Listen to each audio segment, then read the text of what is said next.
Formula ఈ race case దర్యాప్తును speedup చేసిన ఏసీబీ వాళ్ళ మాజీ మంత్రి కేటీఆర్ను ప్రశ్నించనుంది. మాజీ ఏఏజీ రామచంద్రరావుతో కలిసి ఏసీబీ కార్యాలయానికి ఉదయం 10 గంటలకు చేరుకుంటారు కేటీఆర్. న్యాయవాదితో కలిసి ఏసీబీ కార్యాలయానికి వెళ్లేందుకు కేటీఆర్కు అనుమతినిచ్చింది హైకోర్టు. అయితే విచారణ సమయంలో కేటీఆర్ పక్కనే లాయర్ కూర్చునేందుకు అనుమతి ఇవ్వలేదు. దర్యాప్తు అధికారి కేటీఆర్ ఓ గదిలో ఉంటే వాళ్ళిద్దరూ కనిపించేంత దూరంలో న్యాయవాది ఉండేందుకు మాత్రమే అనుమతినిచ్చింది. ఏసీబీ కార్యాలయంలో విచారణ జరిగే గది పక్కన ఉన్న లైబ్రరీ రూమ్ వరకు మాత్రమే కేటీఆర్ న్యాయవాదికి అనుమతి ఉంటుంది.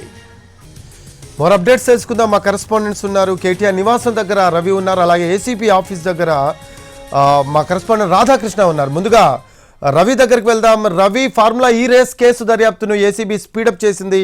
ఇవాళ మాజీ మంత్రి కేటీఆర్ను ప్రశ్నించనుంది. సో 10ంటికి వెళ్ళడానికి రెడీ అయినట్టు కూడా మనకు సమాచారం అందుతూ ఉంది. దీనికి సంబంధించి లేటెస్ట్ అప్డేట్స్ ఏంటి రవి?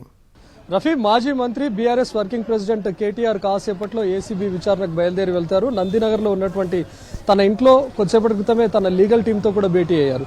ఈరోజు విచారణకు కేటీఆర్తో పాటు వెళ్ళనున్నటువంటి న్యాయవాది, కేటీఆర్ తరఫున ఉన్నటువంటి న్యాయవాది మాజీ ఏఏజీ రామచంద్రరావు తన లీగల్ టీంతో ఇక్కడికి చేరుకున్నారు. దాదాపు ఒక 20 నిమిషాల నుంచి వాళ్ళతో భేటీ అయ్యారు. ఇక్కడ నుంచి షార్ప్ 10 o'clock ఇక్కడ నుంచి బయలుదేరుతారు అని తెలుస్తోంది. 9:45 అరౌండ్ ఆ టైంలో 10 కల్లా ఏసీబీ ఆఫీస్లో ఉండే విధంగా వెళ్తారు. సో ఇప్పటికే ఏసీబీ నోటీసులు ఇచ్చి 6వ తేదీనే తనను విచారణకు రమ్మన్నది. 6వ తేదీన తను విచారణకు కూడా అటెండ్ అవుతున్నటువంటి క్రమంలో ఒక హై డ్రామా చోటు చేసుకుంది. అక్కడ తన న్యాయవాదులతో సహా అటెండ్ అవుతాను, నా లీగల్ టీంను అలో చేయండి అని చెప్పి కేటీఆర్ కోరారు. కానీ అందుకు పోలీసులు నిరాకరించారు. కేవలం మీరు మాత్రమే విచారణకు అటెండ్ అవ్వండి అని చెప్పారు. దాంతో దాదాపు 45 నిమిషాల పాటు తను రోడ్డుపైన ఎదురు చూసి ఒక లిఖితపూర్వకమైనటువంటి ఒక కాపీని ఏసీబీ అధికారులకు అందజేసి అక్కడి నుంచి వెళ్ళిపోయారు. ఆ తర్వాత ఏసీబీ అధికారులు 2వ నోటీస్ కూడా అందజేశారు, ఈ రోజు విచారణకు రమ్మని చెప్పి.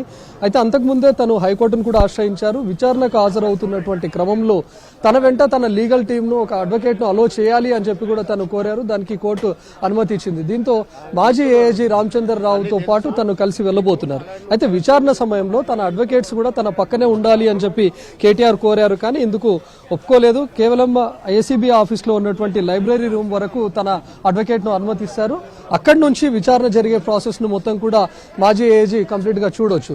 సో కాసేపట్లో ఇక్కడ నుంచి కేటీఆర్ ఏసీబీ విచారణకు తరలి వెళ్తారు. ఇప్పటికే ఒక సందడి వాతావరణం నెలకొంది. ఇక్కడికి చాలా మంది మాజీ మంత్రులు, మాజీ ఎమ్మెల్యేలు అంతా కూడా ఇక్కడికి చేరుకుంటున్నారు. ప్రస్తుతం కవిత కూడా తన భర్తతో కలిసి ఇక్కడికి చేరుకుంది. మాజీ మంత్రులు, అదేవిధంగా మాజీ ఎమ్మెల్యేలు కూడా ఇప్పటికే ఇక్కడికి చేరుకున్నారు. కాసేపట్లో కేటీఆర్ కూడా ఇక్కడ నుంచి వెళ్ళబోతున్నారు. అయితే ముఖ్యంగా ఏసీబీ విచారణకు తను 6th రోజే అటెండ్ అవ్వాల్సినటువంటి టైంలో కూడా తను విచారణకు హాజరయ్యారు. మరి కొద్దిసేపటి క్రితమే కేటీఆర్ కూడా ఒక ట్వీట్ చేశారు. ఇప్పుడు కాసేపట్లో ఇక్కడ మీడియా సమావేశం కూడా నిర్వహించినట్లు తెలుస్తుంది రఫీ. ఇప్పుడే అందినటువంటి సమాచారం. బీఆర్ఎస్ సీనియర్ లీడర్స్ అంతా కూడా కాసేపట్లో ప్రెస్ కాన్ఫరెన్స్ పెడుతున్నారు. అందుకు సంబంధించినటువంటి ఏర్పాట్లు జరుగుతున్నాయి. మాజీ మంత్రి హరీష్ రావు కూడా ఇక్కడికి చేరుకున్నారు. ప్రస్తుతం చూడొచ్చు. కొద్దిసేపటి క్రితం వరకు కూడా హరీష్ రావును హౌస్ అరెస్ట్ చేశారు. కానీ ఇప్పుడే తను కేటీఆర్ ఇంటికి ఇక్కడికి చేరుకున్నారు. ముందుగా ఏసీబీ విచారణకు తను న్యాయవాదులను అడిగడానికి ముఖ్యమైనటువంటి ఒక రీజన్ కూడా ఉంది. తను లాస్ట్ టైం ఏసీబీ ఆఫీస్కి వచ్చినప్పుడు కూడా క్లియర్ గా చెప్పారు. పట్నం నరేందర్ రెడ్డి విషయాన్ని కూడా తను ఎగ్జాంపుల్ గా చెప్పారు. పట్నం నరేందర్ రెడ్డి ఎలాంటి నేరం చేయకపోయినా తను కన్ఫెషన్ స్టేట్మెంట్ లో అంగీకరించినటువంటి విధంగా చిత్రీకరించారు. విచారణకు పిలిచినటువంటి టైంలో పట్నం నరేందర్ రెడ్డి ఏ విషయాలు చెప్పకున్నా సరే తను పూర్తిగా కన్ఫెషన్ స్టేట్మెంట్ ఇచ్చాను, నేను నేరానికి పాల్పడ్డాను అనే విధంగా అందులో స్టేట్మెంట్ రూపొందించారు. కాబట్టి ఈ రోజు నా విషయంలో కూడా ఇదే జరుగుతుంది. ఏసీబీ అధికారులు తప్పుడు స్టేట్మెంట్ ను నమోదు చేస్తారు, అందుకే నేను తన న్యాయవాదిని వెంట తీసుకొని వెళ్తాను అనే విషయాన్ని కూడా 6th రోజు అటెండ్ అయినటువంటి విషయంలో చెప్పాడు. సో ఇప్పుడు తన న్యాయవాది మాజీ ఏజీగా ఉన్నటువంటి రామచంద్రరావుతో పాటు కలిసి వెళ్ళినప్పటికీ కేవలం లైబ్రరీ రూమ్ దాకానే అనుమతిస్తారు. కాబట్టి అక్కడ జరిగే విచారణ ప్రాసెస్ అంతా కూడా చూడొచ్చు.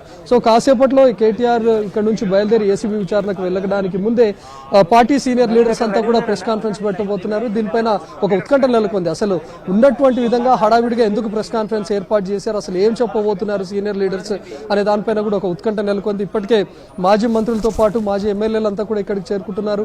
ఈ రోజు ఒక బీఆర్ఎస్ కు బిగ్ డే గానే చెప్పుకోవచ్చు. అసలు ఏం జరుగుతుంది అనే ఉత్కంఠ అటు బీఆర్ఎస్ శ్రేణుల్లో నెలకొంది, బీఆర్ఎస్ నేతల్లో కూడా నెలకొంది రఫీ.